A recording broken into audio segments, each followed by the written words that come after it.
So 3 months ago, how many people out there had the Pittsburgh Penguins having home ice advantage in the Eastern Conference Final? I know, nobody. That's exactly where the Penguins are right now. As the 4th seed in the East, they are going to have home ice against the 6th-seeded Carolina Hurricanes in a best-of-7 Eastern Conference Final that nobody would have predicted by the way these teams were playing at the beginning of December. In fact, it was against these Penguins that the Carolina Hurricanes played their first game when Paul Maurice, their current head coach, replaced Peter Laviolette, their former head coach, who a long time ago replaced Maurice. Now, Maurice once led the Carolina Hurricanes to the Stanley Cup Final against Detroit. Laviolette led them to a Stanley Cup victory in 2006. And the Carolina Hurricanes have won their past 6 Stanley Cup playoff series. Of course, they've taken a break between making the playoffs between 2006 and this year, but the fact remains that this is a tested team with a Conn Smythe winning goaltender in Cam Ward and an all-around fabulous player in Eric Stahl, Penguin center Jordan Stahl's older brother. And when you add the leadership of several veterans on that team that have been through the Stanley Cup grind before, including Captain Rod Brind'Amour, well, this is going to be a very difficult opponent for the Penguins to get past if they are to return to the Stanley Cup Final. As for the Penguins, they are trying to get back to the Stanley Cup Final for a second consecutive season. And remember, not since the Edmonton Oilers, way back in 1984, has a team lost the final one year and returned the next year. That Edmonton team, led by Gretzky, Messier, Curry, a few pretty good players, they won the Cup the next year, and that's what the Penguins are trying to do. The Penguins 3 months ago were 10th in the Eastern Conference. They were 5 points from a playoff spot.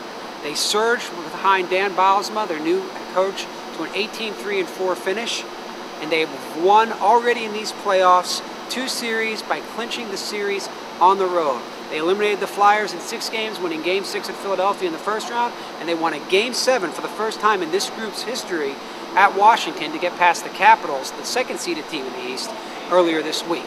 So now you're looking at the Carolina Hurricanes and the Penguins. If you want a real quick scouting report, these are 3 things you need to look at to see how the Penguins might fare in this series. First, Cam Ward. Like I said, he's won a Conn Smythe. He's been a dominant player in the playoffs. That is his 6th series. He's already won, get this, 4 Game 7s. It's been unbelievable, including 2 this year. To stick a knife in the Carolina Hurricanes is going to be a monumental task. You're probably going to have to do it while stepping in a throat because they are just one tough team to get past. Now, what makes them tough? It's my number 2-point face-offs. Between Stahl and Brind'Amour, they got 2 of the better center icemen in the game when it comes to winning face-offs. The Washington Capitals actually did very well against the Penguins in the second round. David Steckel pretty much owned them through 7 games. Now, the Penguins in the first round had their way with the Philadelphia Flyers on the face-off. So if the Penguins can play the Hurricanes even in this series, you got to like their chances because forward-wise, they're going to have guys that can possess the puck better. And the third thing to look for in this series, we've talked about Ward, we've talked about face-offs. The Carolina Hurricanes have one of the top penalty kills in the playoffs. Now, you might say the Penguins' power play hasn't been that good, but that's not necessarily the case because you can't judge it by numbers right now.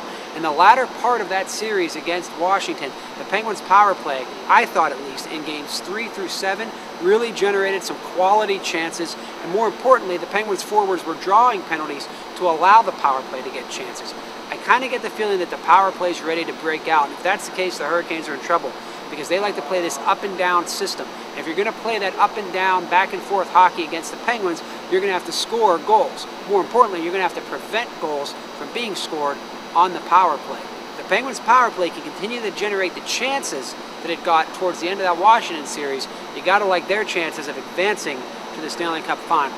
I guess that means it's prediction time, and of course, without having talked to any of the principal parties in Carolina, I got to tell you, there's something special about this Penguins team right now. I know a lot of people are worried they might be tired, they might have hit a wall, but let's face it, Carolina played just as furiously down the stretch.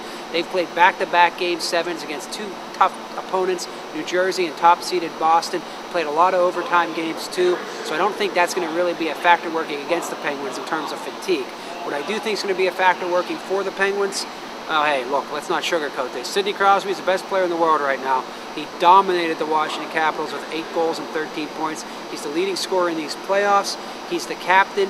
He's playing like I've never seen him play before with a gritty determination. He's going to be the reason the Pittsburgh Penguins go back to the Stanley Cup Final and make 2009 a year in Pittsburgh where there's a Super Bowl and a Cup final. For Trib Total Media, I'm Pittsburgh Penguins beat reporter Rob Rossi.